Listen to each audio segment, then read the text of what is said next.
우리가 흔히들 사무용 키보드라고 하면 이런 걸 떠올리고 게이밍 키보드 하면 이런 걸 떠올리잖아요. 이걸로 사무용 키보드를 쓰면 안 되는 건지, 이거는 게임용으로 쓰면 안 되는 건지, 그래서 오늘은 대표적인 키보드의 종류, 멤브레인, 펜타그래프, 기계식 키보드의 입력 방식을 알아보고 왜 이런 식으로 발전하게 됐는지, 차이점과 배열에 따른 특징에 대해서 이야기를 해보려고 합니다.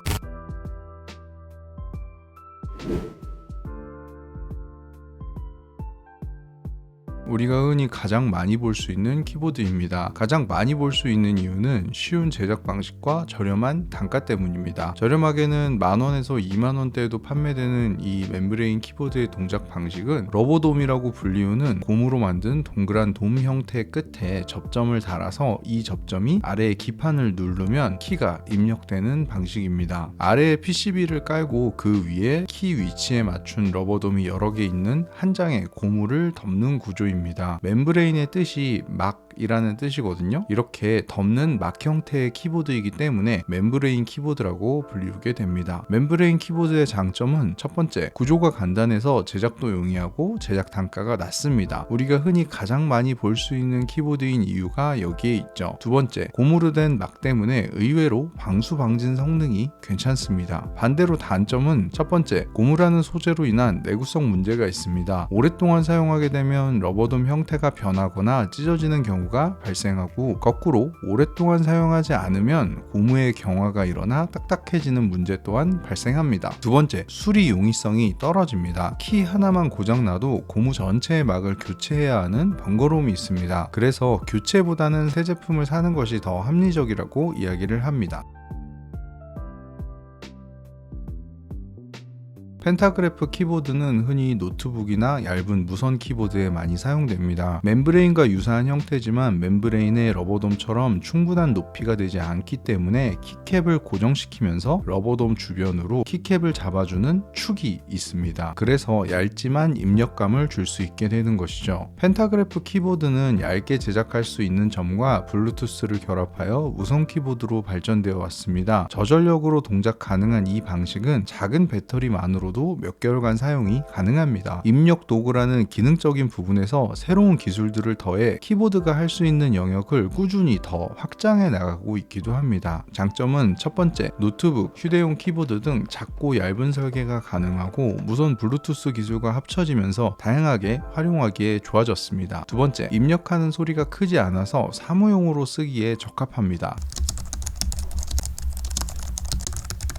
단점은 첫 번째, 멤브레인과 유사하게 수리 용이성이 좋지 못하다는 단점이 있습니다. 두 번째, 블루투스를 활용한 무선 키보드의 입력 속도가 느려서 게이밍용으로는 적합하지 못합니다. 물론 일상적인 사용에 큰 불편함은 없으나 동시에 여러 개의 키를 누르는 게임과 같은 상황에서는 제대로 동작하지 않을 수도 있습니다.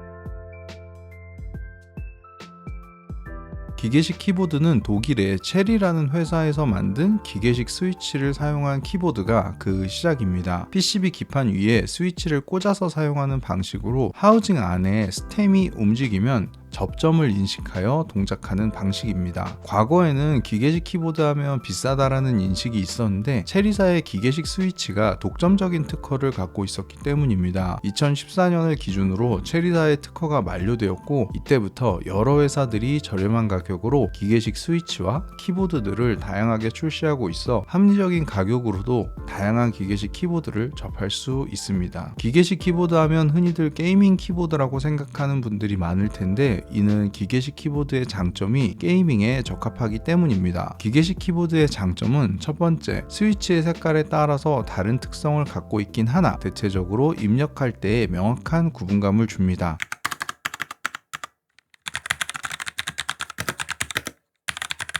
소위 말하는 키보드의 손맛이라고 할 수 있는 감성적인 영역이 있죠. 거기에 조금 더 개인의 취향이나 선호를 맞춘 제품으로 발전한 것이 커스텀 키보드이고요. 커스텀 키보드에 관해서는 다음에 한 번 더 다루도록 하겠습니다.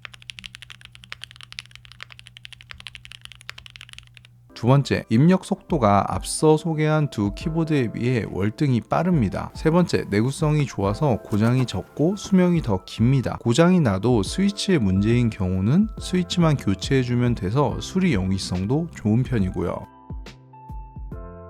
네 번째, 동시 입력을 지원하기 위해 노력합니다. 앞서 잠깐 말씀드렸었는데 이는 입력 방식에 대한 장점이라기보다는 설계나 추가적인 지원의 영역이라고 봐야 되긴 합니다. 게이밍 키보드 판매 페이지에서 안티 고스팅 기능 혹은 N키 롤오버라고 표현합니다. 여러 개의 키를 동시에 입력할 수 있는 기능을 의미합니다. 통상 6개의 키 동시 입력이 가능하며 무한 동시 입력이라는 기능도 있긴 합니다만 입력 속도나 보안 등 부가적인 문제가 발생할 수 있습니다. 그냥 게이밍 키보드들은 여러 키를 동시에 입력시킬 수 있기 위해 노력한다 정도로 생각을 해주시면 좋을 것 같습니다. 다섯 번째, 화려한 RGB LED를 넣을 수 있습니다. 이는 나중에 발전된 형태지만 PCB 기판에 RGB LED를 부착해 스위치에서 RGB LED가 나오게 하는 형태로 발전하면서 기계식 키보드는 번쩍번쩍거리는 게이밍 키보드라는 대명사가 되었습니다. 하지만 단점 또한 존재합니다. 첫 번째, 기본적으로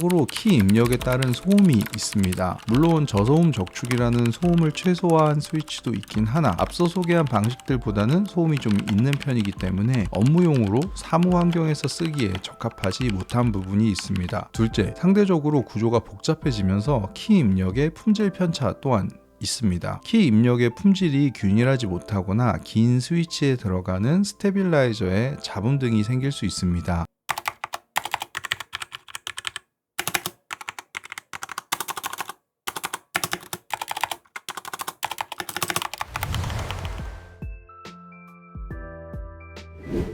이렇게 입력 방식의 특징과 장단점을 짧게 정리해봤고 다음은 키 개수에 따른 배열에 대해서 간단하게 정리를 해보려고 합니다. 우리가 흔히 키보드 하면 떠올리는 키 개수는 일반적으로 108키입니다. 풀사이즈 키보드라고도 불리우며 오른쪽에 계산기와 같은 모습의 숫자 키패드가 있는 구조입니다. 업무용으로 숫자를 많이 다룬다면 일렬로 있는 숫자 키보다는 이렇게 구성된 게 입력하기에 훨씬 좋기 때문에 풀사이즈 키보드는 사무용 키보드라는 인식이 있습니다.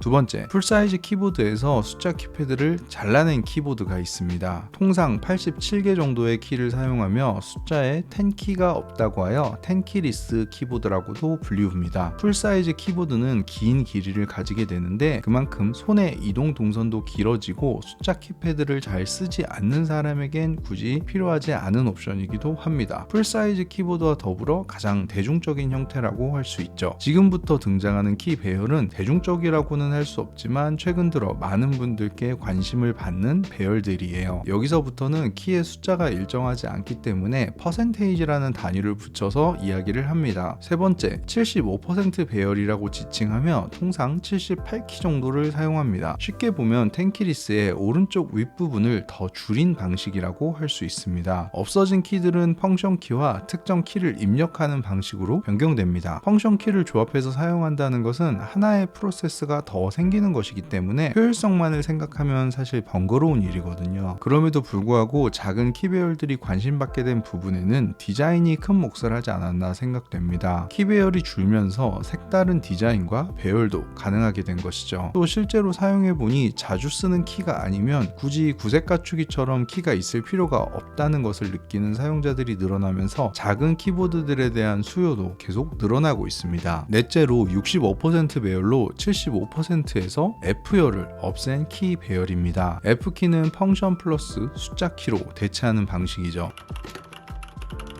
마지막 기성 키보드의 마지노선이라고 할 수 있는 60% 키 배열은 오른쪽 아래에 방향키까지 없앤 배열입니다. 휴대성이 용이한 장점뿐 아니라 게이밍용으로도 활용하는데 크기가 작아지는 만큼 마우스의 가동 범위가 넓어지기 때문에 작은 키보드가 사용에 조금 더 편리한 부분이 있기 때문입니다.